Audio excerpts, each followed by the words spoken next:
Yeah.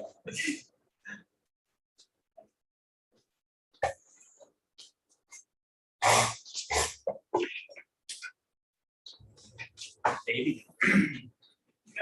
Yeah. Are we online? We are. That's crazy. It's 8:17. Call the meeting to order. Start with reading our mission statement. Lewis County Economic. IDA, Brand Lewis are championing the growth of the community where people want to live, work, build business, and play. We foster forward thinking and relationship building, connecting people, businesses, partnerships, and resources to effectively and efficiently grow our county.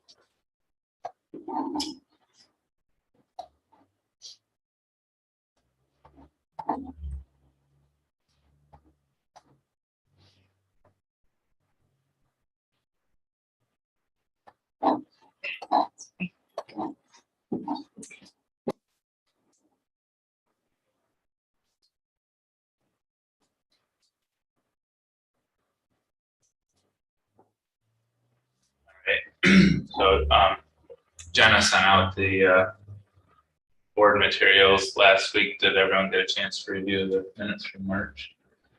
Any questions or clarifications? Motion to approve. Darlene, second. Or any discussion? All in favor? Motion carries. Thank you. Financial report. I think Shane sent it to the finance committee last week or the week before. Last week. High level. You notice that glaring negative 4 million payments passed through. That will eventually zero out. That's a pass through line item. So it should zero out. It does zero out. Budget, it's not even more negative.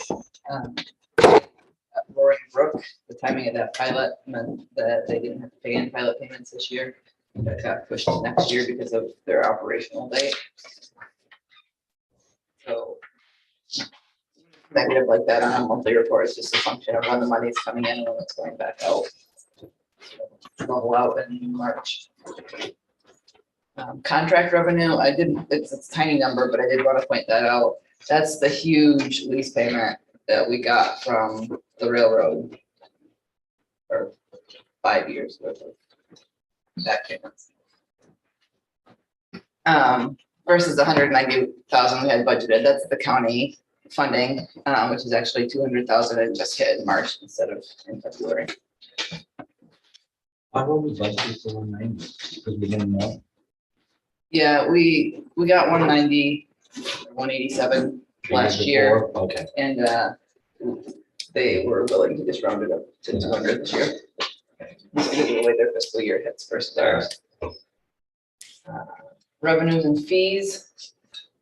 That 266,000 is not budgeted for. Those are all solar projects, and since this report is on an accrual basis, those are all invoiced. We should be collecting on those before the end of the fiscal year, but they're like pulling teeth to get those actually closed. But if all goes well, we're way over budget in terms of pilot revenue from fees. And my last comment on this report, I think, is just the agency expense line 3075. That's high this month because we have the CRM set up. And then we also had some travel and conference for the New York State EDC conference in there. But overall, we're in great shape. Question on the profit and loss?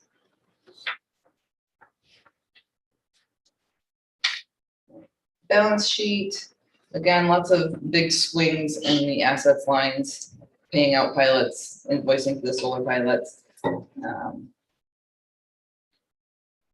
And then Flat Rock Wind was in there for 3.5 million. So it's just making the numbers go all over the place for a couple months. Yeah, that's the biggest thing on that one. Any questions? Finance committee also had the expenditures report and we included it here just because we didn't have a finance committee meeting. If there's no questions, we can take a motion to accept those. I'll make- Mackenzie, a second. Goggin, any discussion? All in favor? Aye. Motion carries, thank you. All right, And since we have a little bit of time, I wanted to do kind of a almost 3/4 year-to-date budget versus actual, just because we've got a couple months left before the end of the year, just so you guys are up to date on how we're tracking. And I talk better when I'm standing, so that's what I'm doing. So our loan fund, interest income, they've broken this out a little better, I think now. Loan fund interest income is a little low this year, but that's mostly a function of a couple loans getting paid up early. So we're not collecting as much interest as we had budgeted, but it's not a bad thing. Arbor Care and Snow Ridge both paid up early this year. And we had an invoice for the Black Moose mortgage, the High Falls building mortgage that usually hits, that's an April invoice. We'll have to discuss whether we hold that until that possibly gets shaken out or not. On the flip side of that, our installment sale interest income is tracking high and will continue to track high. Skewed just caught up on a lot of their expenses. I think they're finally getting through the insurance cycle from that fire.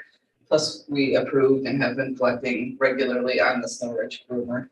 So we're in great shape on installment sales. And you can see where, if we chose to do more of those, it ties up some of our cash, but it is a fairly decent revenue stream in terms of interest collected on those.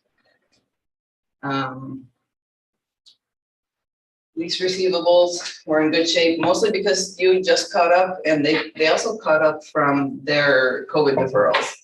They opted to use the insurance money that they're getting to catch up on the deferrals, so they're completely current, which is a great place to be and we've done. Pilot payments passed through, we kind of talked about that already. That'll zero out hopefully by the end of the year. Contract revenue is right on track. Where we were going to be light because of the Lake Champlain, Lake George Regional Planning Board admin not being as much as we thought it might be. We caught up because the county funded us $10,000 more than we expected. And there's a couple other things in there that will collect more before the end of the year. So we're basically comparing where we are today versus the end of the year, where we need to be. So a lot of these lines were already 100% or at least close to it on the income side. The nicest one on this list is the pilot fees revenue is way high. That's a function of number 3 wind having bigger project costs than originally budgeted. So their admin fee was higher. And then all of those solar deals drove that number up.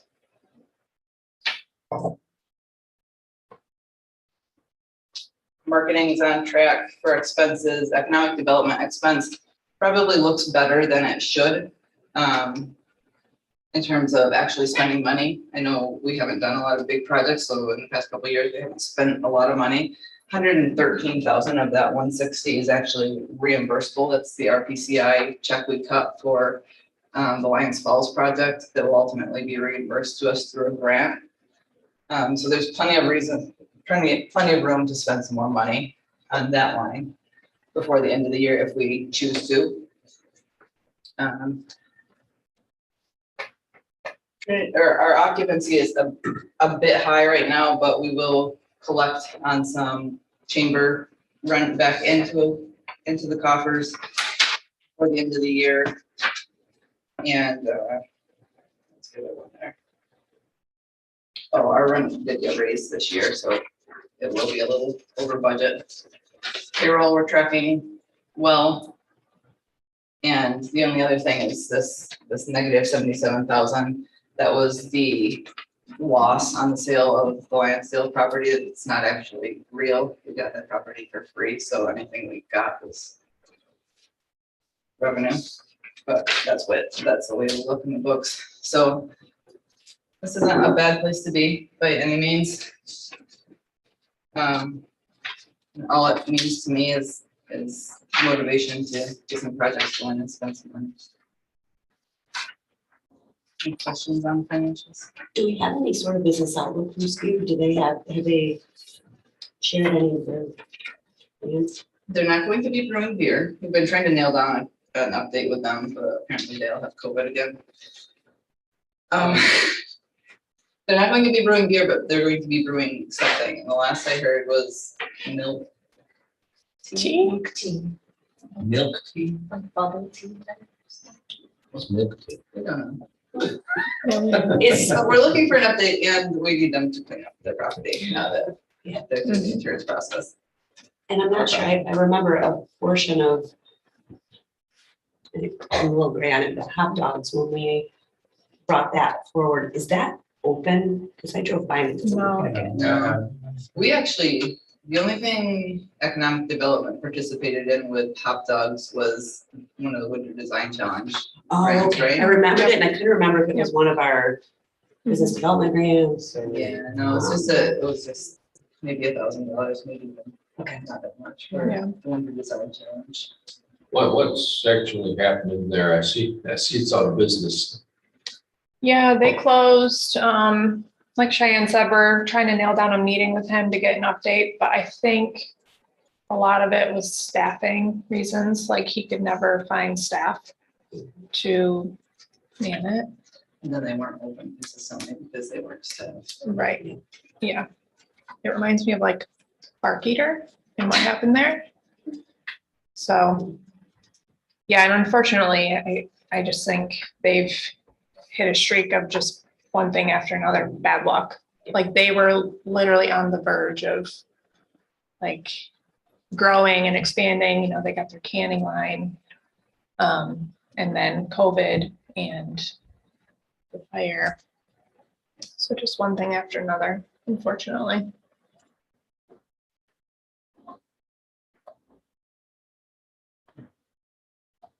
This is even more deep than the last thing.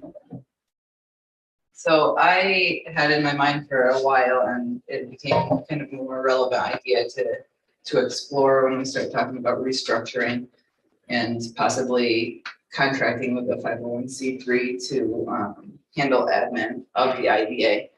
I wanted to look at all of our active pilots, so everything that's still under pilot, what we charged as a pilot admin fee when they were initiated, what year that was initiated. So basically, what should we be drawing off of that original admin fee each year for the administration of that pilot? And look at that over the duration of those pilots. So each year going forward, what should we be pulling out of our general fund for admin? Because that would potentially be the number, or at least a justification for a number being fed up to the 501c3 to handle admin for the IDA.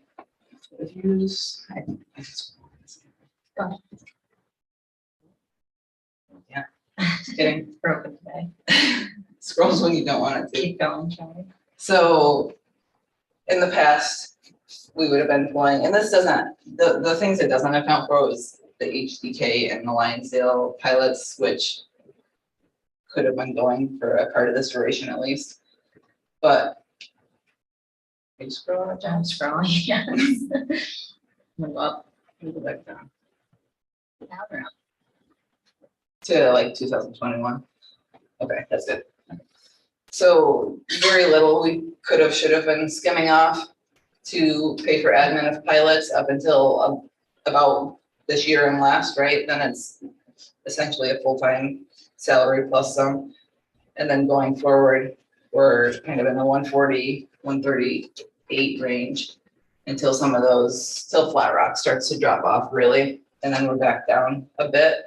This is not taking into account any of the new solar pilots because they're not paid yet, so I didn't want to include them yet. But just to give us an idea of how much should be coming off each year to legitimately admin those projects, which also got me thinking that we need to be, the admin fee was always set up as for the standard pilot, whatever standard would be, typically an Otis or a grant, like those were normal pilots. And then we got into energy pilots, which are asking for a longer duration. And we're not charging a larger fee. I mean, percentage wise, it's still coming out. But I think when we consider our UTEP the next time, we might want to consider a higher admin fee for those projects because we're adminning them for a longer time. But that's where those numbers are falling out. I thought they were interesting and I thought you guys should see them as well. That's pretty interesting stuff to me. Could we get it emailed? Actually, was it in the, it's in the folder. The Google Okay, I folder. must have missed it, because I can print it for you, Tom. Any questions on that? I think it's great that you did this. I mean, this really speaks to where we're going, both logistically with a shared organization and what the IDA's contribution to that is, but also just understanding, our responsibilities there. I mean, it's kind of that cash in hand thing. I mean, IDAs use some of this revenue for economic development, which is a positive thing, but that's contingent on activity down the road to keep, because our responsibility is to have a staff person to administer these things for the life of the project. And so if we use some upfront for economic development, that's a positive. That's kind of how IDAs operate, but it also comes at future planning of how we recoup that and what our next, and that's where, the balancing act between economic development that's essentially granting money and economic development that's some sort of investment that has a return, like the business park property that we lease, or the installment sales and stuff like that, of investing in ways that also return operational money to us. And that's a really good point, Joe, because I'm gonna continue trying to make this scroll. We don't have that number in our savings account right now. And it's because we do economic development.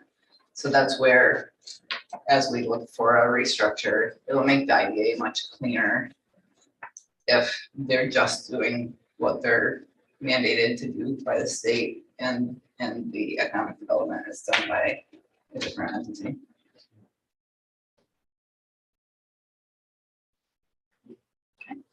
Thank you.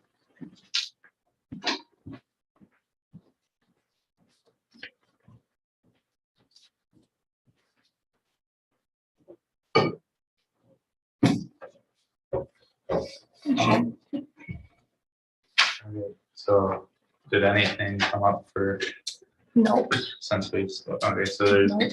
so for the first time in a while. First time ever. Yeah. We're looking at the agenda real quick.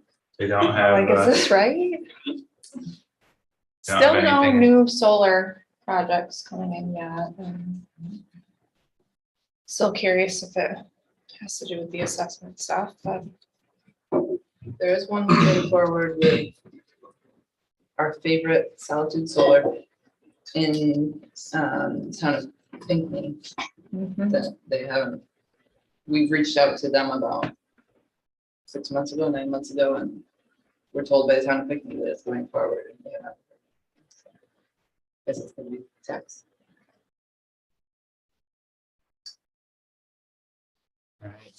Is that the director's report? yes, so because we don't have anything to approve today, if it's okay with you, might just start going through all of the updates. And just blend in the director's report with some of the items under new business. March was a very busy month for us. It seemed like a long month. I think we had an extra week in there. But a lot of good things happening. We did a lot of outreach this month with various business visits. DBA program has been very busy this past month. We went up to Harrisville and met with the town of Diana folks and Herb and a couple of other business owners to just do some outreach up there.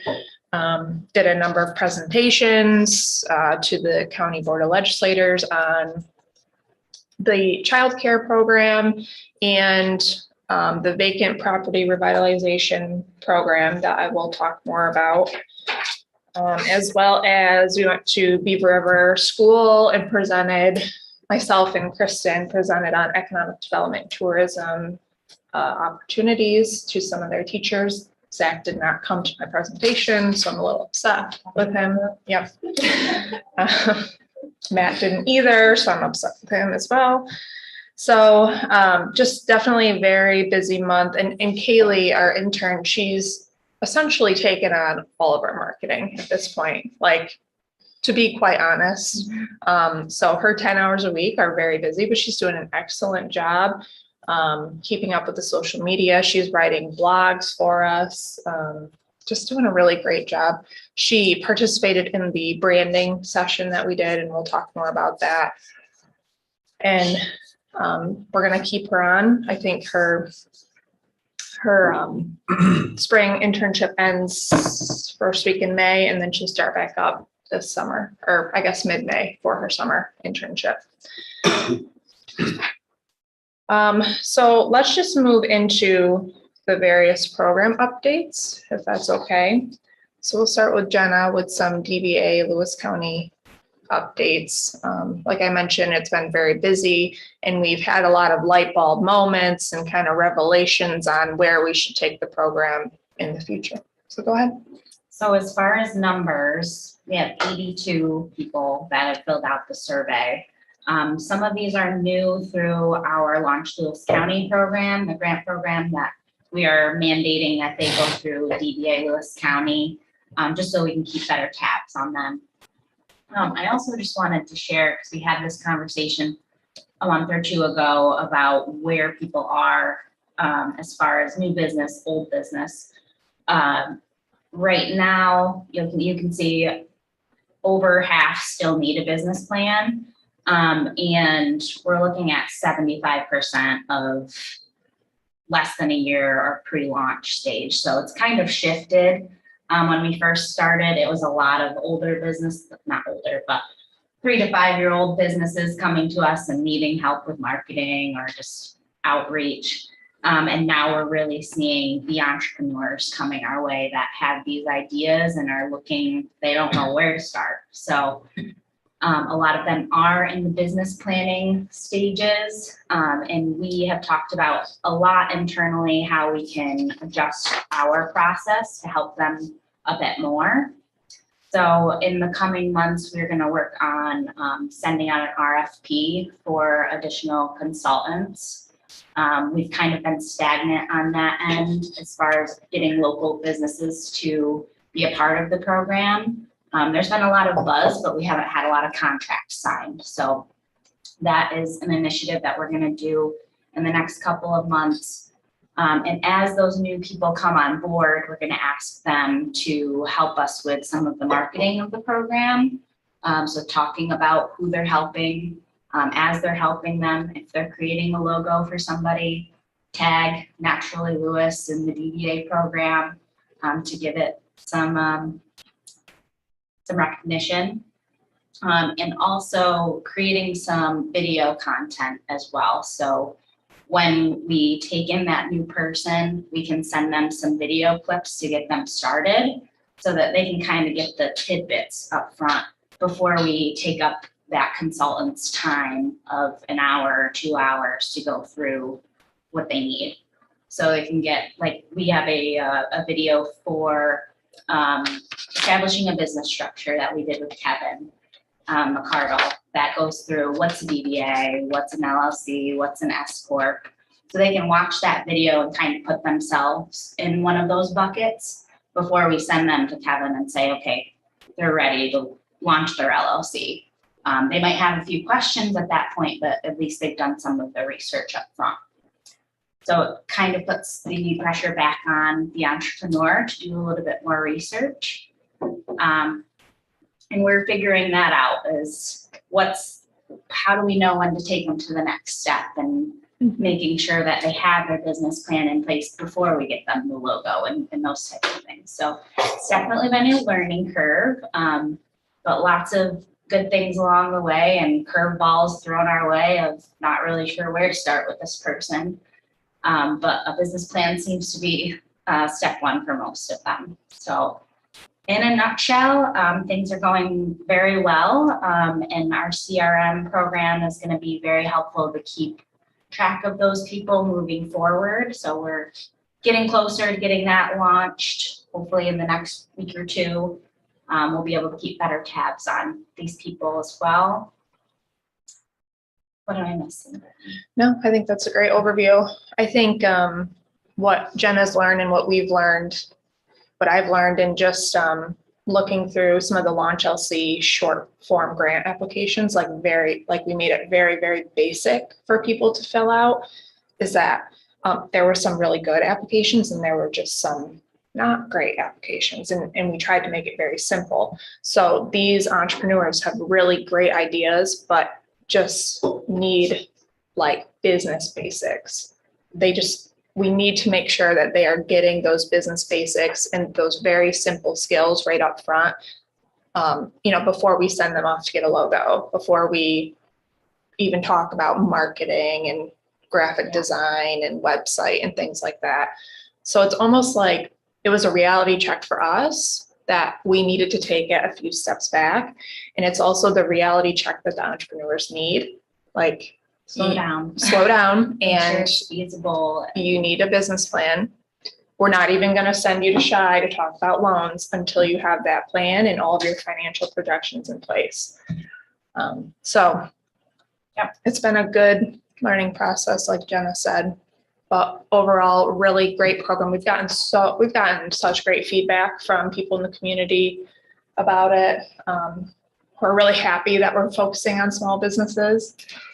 And we just applied for the National Grid Project C grant, $15,000 to help pay for more technical assistance for businesses. So we should be hearing about it if we receive that soon.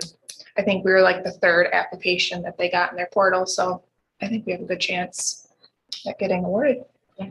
So. I have a question about the RFP for consultants. Did you find consultants that you hadn't considered needing as part of the project, or? So like bookkeepers are one that are in high demand. Like these people do not want to think about their finances all on their own. They want to have somebody help them through some of these things.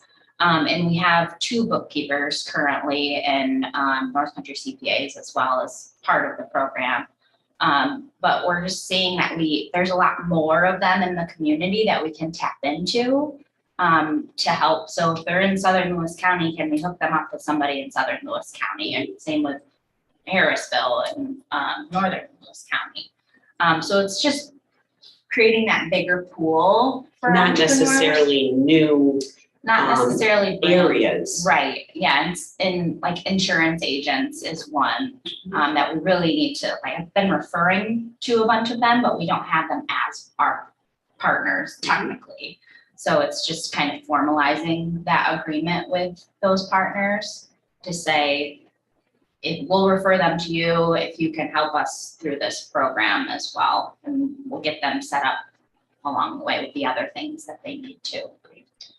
And another gap, I think, is HR, human resources, and the businesses don't yet realize that they need this, but I think that's something that we should really focus on in the future, is making sure that they understand HR and employee benefits. Like, this is how you retain people by, you have to have some sort of benefit package if you can, but also what are the more creative benefits that you can offer your employees? Yeah. So I think that's going to be an up and coming gap that we need to fill, and we need to figure out who those people, who those consultants are that can help us There's with that. new business opportunities for these types of things too, that we could say, have you thought about creating an HR business? Because we don't have an HR specialist necessarily that does these things. And I Just think, and I somebody think that- that's a shift, like, in the past, the small business owner would handle everything. But a lot of these businesses, they don't want to, they want to specialize in what they're really interested in and are okay with paying somebody else to do the stuff that they don't have any interest in. Are we obligated, so if we have some firms as partners, for example, bookkeepers, are we obligated to contact all of them and see which ones, or could we be held accountable for, hey, why are you only choosing these people and not these people? So, as like our policy states, because it's a professional service, we Yeah. don't necessarily need to go out to an RFP to solicit these services. Okay, We can use the excuse that, we are Lewis County, there's only a handful of right. In this- consultants, I guess, available. But absolutely, this is where Jen and I have talked that we need to expand the consultant base. Like there's one bookkeeper that we work with who is completely booked, like Maxed her out. maxed her out. So now we need to find the other consultants and I guess figure out what their strengths are. North Country CPA is going to have a different skill set and strength than Blackwell bookkeeping. Right. So it's pointing entrepreneurs to those people, to those specialized skills, whatever they're looking for. And it's not necessarily closed. We have a statement on our website that says, are you interested in becoming a partner? Okay, That's kind of like the open door got it. policy, I would say. And as long as we can come to an agreement on the contract, like Right. what their services are, and if we can help match make them with entrepreneurs, I think it could be open to any service provider that's willing to work with us. Yeah, my concern was just showing everybody the open door. And- Yeah. Well, on the Yeah. flip side too, it's making sure that they're vetted to the point where we don't want to send someone to them and find out that they don't have their act together. Right. Right. Right. And there is some follow-up. We have it written into the contract that we'll do annual reviews with each of these consultants to see, and with the entrepreneurs as well, to say, are we doing what we're supposed to be doing? Are the consultants doing what they're supposed to be doing? Just to make sure everything is fitting together.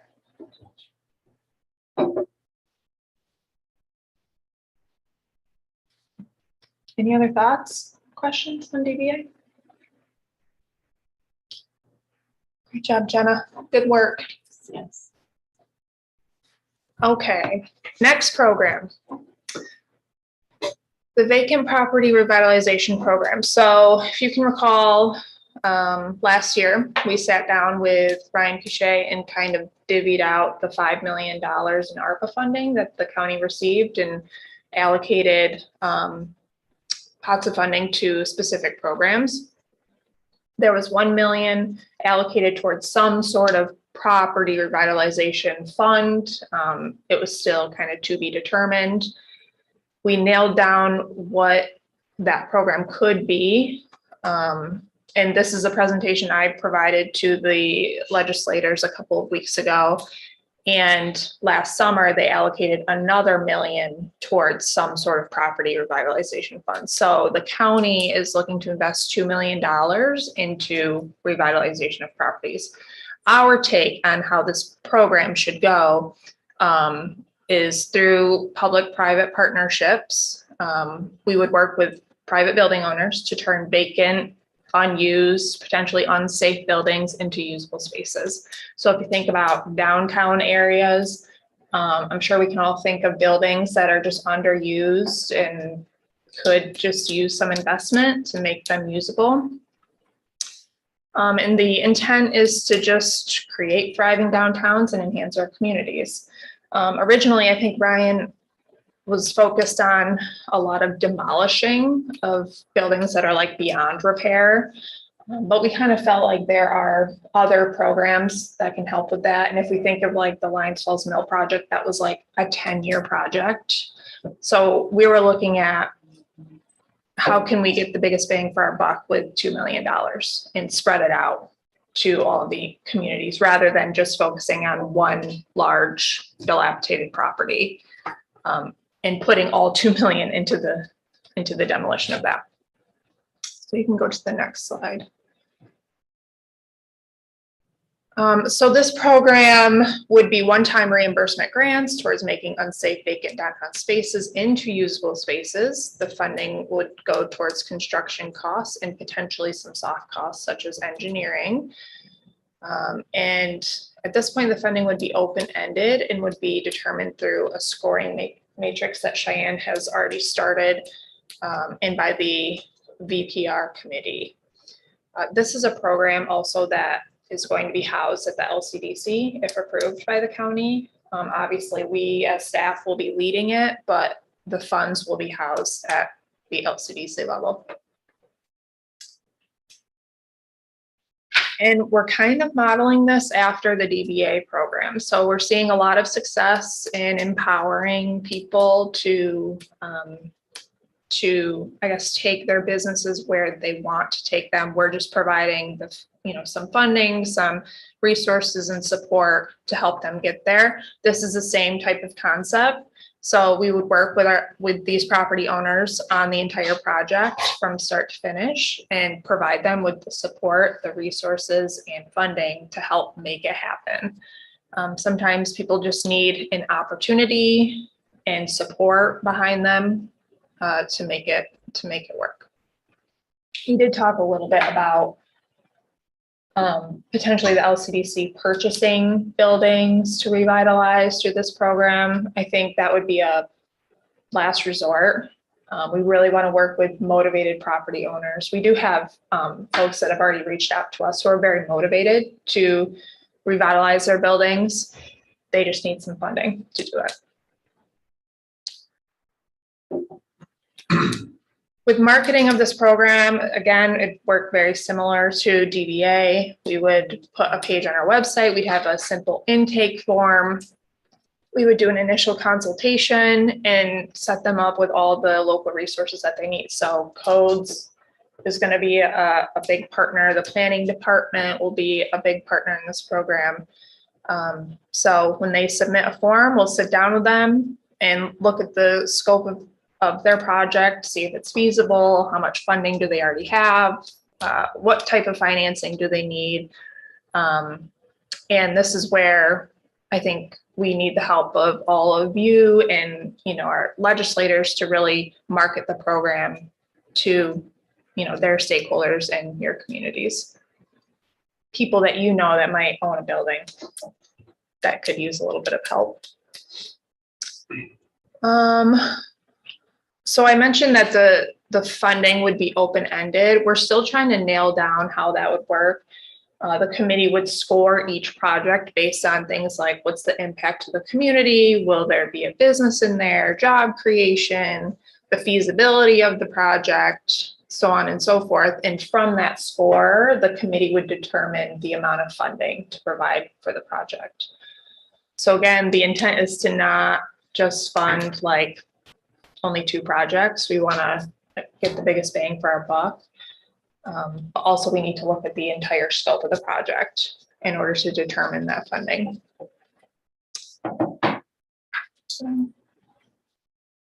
Yeah, and next slide.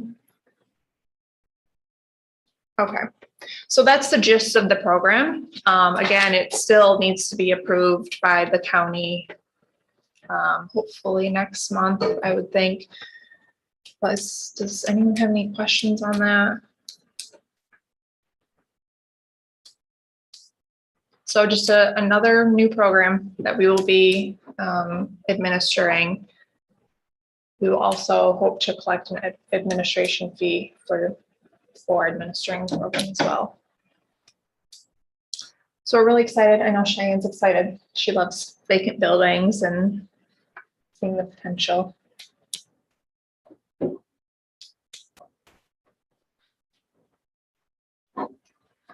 Launch Lewis County. We received 21 applications for the Launch Lewis County Grant Program. If you can recall, these 21 applications are competing for one of 11 grants. So one $30,000 grant, 5 $20,000, and 5 $10,000. So at this point, they are all going through the required entrepreneurial training course that Jenna is helping to run with the SBDC. It's a requirement by New York State that they complete this course. And the intent is that they come out with a full business plan, financial projections. They have an entire financial application filled out. And this is where the IDA loan committee will be scoring these applications and determining which project gets what funding. So some really cool projects, some really creative projects, some good projects for downtown, tourism, recreation, food and beverage. Any questions on that? As we talk about these, I feel like we should have a disclaimer on our website. Have an idea? We're not gonna let you fail. You're going to have a business plan. Right. Yes. Yep. We'll take anyone. And as a reminder, we are collecting 20,000 in admin from this program through New York State.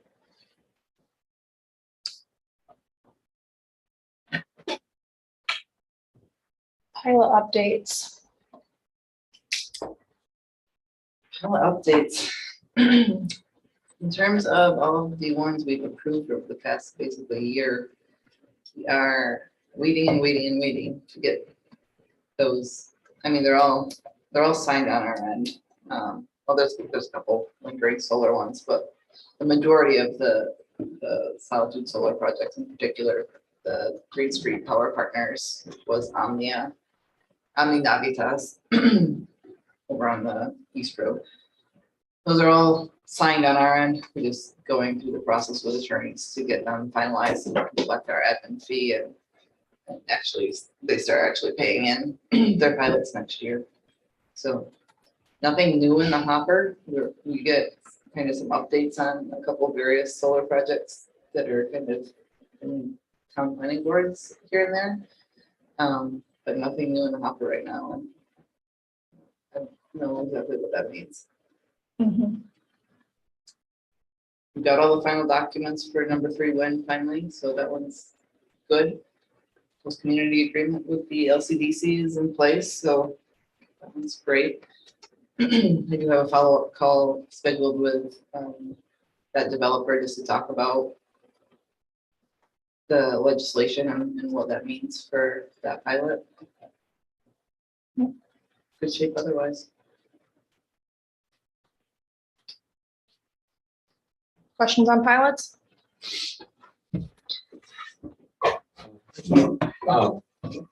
Has the money actually come in to the community fund yet, or? No, the first installment for the community fund will be September, October-ish, which is like creeping up. Here in no time.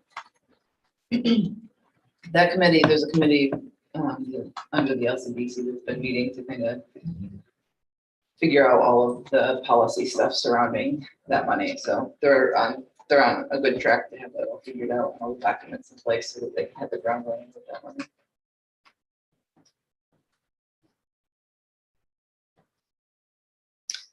(501c3) update. We hosted the first ad hoc committee meeting on Tuesday. This is where we brought representatives from the 3 boards, minus Goggin and Tom. So IDA, LCDC, the chamber board, we had a couple of chamber members, so a local not-for-profit and a small business, and county representatives. It was a really great meeting.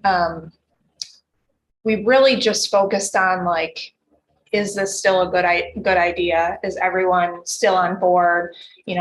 What are the strengths of all the organizations that we need to continue to bring forward in this new new structure, what are some challenges that we're facing currently that this integration could solve? One being solving our identity crisis. It just continues to cause confusion in the community. I feel like lately we've had a ton of people come in the office and just, they're very confused as to what Naturally Lewis is, what is the chamber, what is Adirondack Tug Hill. So this could really solve that and make it very clear and concise for community members in the business community.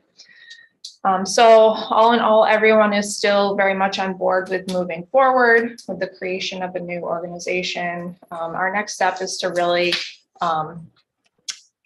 to put out information that we're exploring this integration, I guess. We don't want to keep people in the dark on it. We don't want to keep chamber members in the dark on it because it is a big change and it's a really awesome partnership. It's happening in other places. Kristen just saw an article that it's happening in Clinton County. I think their economic development and chamber are forming some sort of partnership called Grow Clinton. So I think our agencies are just realizing, especially through the pandemic, that we need to work together more in whatever type of structure works for individual counties. So with that whole discussion, we started the branding discussion. So how do we integrate Naturally Lewis and Adirondack Tug Hill as the tourism and recreation brand? And we had a session with Hannah from Novel Marketing Co. It was an awesome session. Herb and Jessica from the LCDC board were able to participate with us. It was a lot of fun. And Jenna, if you can explain the background and why we brought Hannah in. So Brittany and I were talking about is Naturally Lewis months ago, is Naturally Lewis still relevant? Is our messaging still relevant from what the page group presented back in 6 years ago? Yeah. So we put out a couple of feelers, one to Hannah's business, Novel Marketing Co. She's out of Baldwinsville, but she is from South Jeff originally, so she knows the North Country. We also got a quote from the Digital Hive, which is a larger marketing agency out of Syracuse. And they gave us a nice quote, but they wanted to start all over. And Hannah started where we are now and really helped us to see what things are working and how we can continue to build upon them. So the idea of the natural choice, is that still relevant? Mm-hmm. We validated that. And looking at Naturally Lewis and Adirondack Tug Hill, how can we put the two together in harmony, or do we get rid of one? So they're just really great conversations to say what makes sense to the public and what makes sense to us. What are the things that we're trying to portray and how can we portray them in a way that is understanding to the public as well. So overall, really great conversation. We really nailed down and validated a lot of the things that we're doing. And she gave us some really great ideas of things to expand on as well. For instance, our blogs, Kaylee does. She puts them on the website and also puts them out on social media, but we can be doing emails of those specific blogs and reintroducing them after a couple of weeks to the people that didn't see them initially. So just reusing content in a thoughtful way. And reorganization of our website has come up because it makes sense to us, but from an outsider, it's very confusing. There's a lot of information on there, and thinking about it from a Herb standpoint of a business owner coming in, how do they navigate those things? Yeah. So really great stuff and really intuitive to what we're already doing. Yeah, and this document is the brand kit that she provided. It's an internal document, so it helps us to, go back and just make sure that we're hitting our brand values. And we did a really great exercise where we identified our ideal clients, and Herb was one of our ideal clients.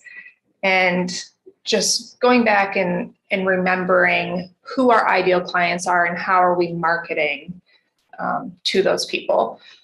I think another great thing that came out of it is we're at the point with our marketing that we really need the help of the community and business owners to help market the reasons why you should live, work, build business in Lewis County. Like there's only 7 days a week.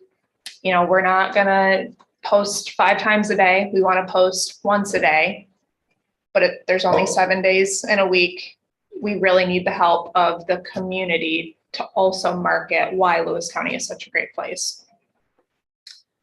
And we did a separate session with Kristen and the Adirondacks Tug Hill brand and how we can work Naturally Lewis and Adirondacks Tug Hill together. And Hannah confirmed that we keep both logos, we keep both identities, and Adirondacks Tug Hill just kind of becomes a subset of Naturally Lewis, which was really great news in my opinion. I did not want to create any new logos or any new brands. So again, it's just looking at what we're already doing and how do we improve, how do we streamline, how do we make our website very clear. So we're really excited to continue working with her.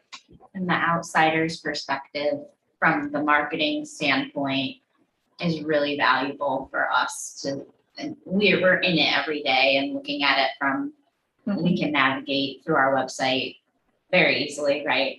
But from an outsider standpoint, what can we do better? So it's been very valuable. Hannah was very overwhelmed with our website. So that just validated, yeah, we need to get rid of some things.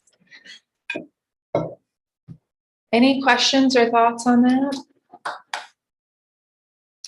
Herb, any comments from that I session? thought she did a great job Yeah. of capturing who we are, what we do in Lewis County, and you know, where our ideal client is. Yeah. Just, yeah, I think she did a great job.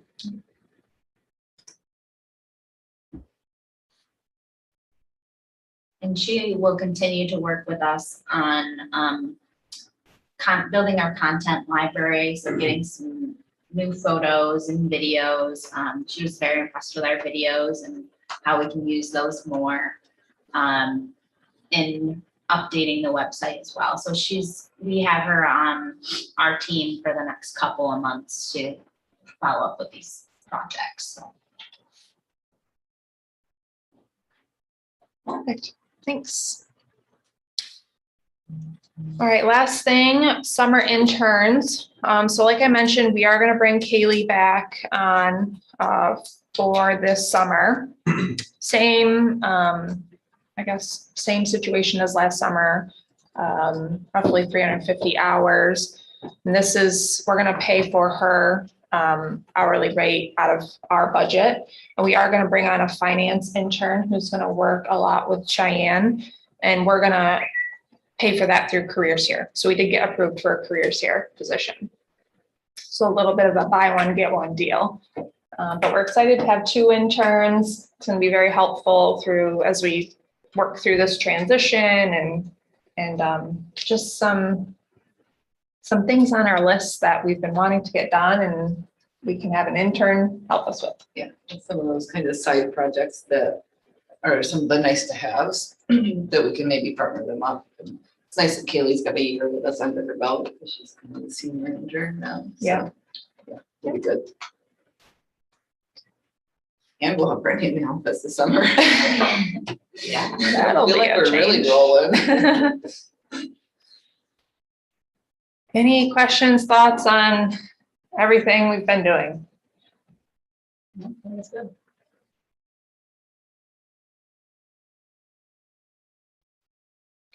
All right, so the last thing was we have a discussion on some potential litigation that'll be happening that we may be part of regarding some what the state's doing with some renewable energy policies. So we were proposing to call an executive session to discuss that potential litigation. And so if we were to do that, we'd need a motion to go into Make a motion. Goggin. We have a second from Tom, all in favor? Okay,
All right, we're out of executive session.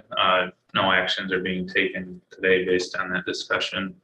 And with that, we have just a reminder of our next meeting dates on the agenda. And we'll take a motion to close the meeting. Herb, second. Second. Goggins, second. All in favor? Meeting adjourned. Thank you, everyone. Thank you. Thank you.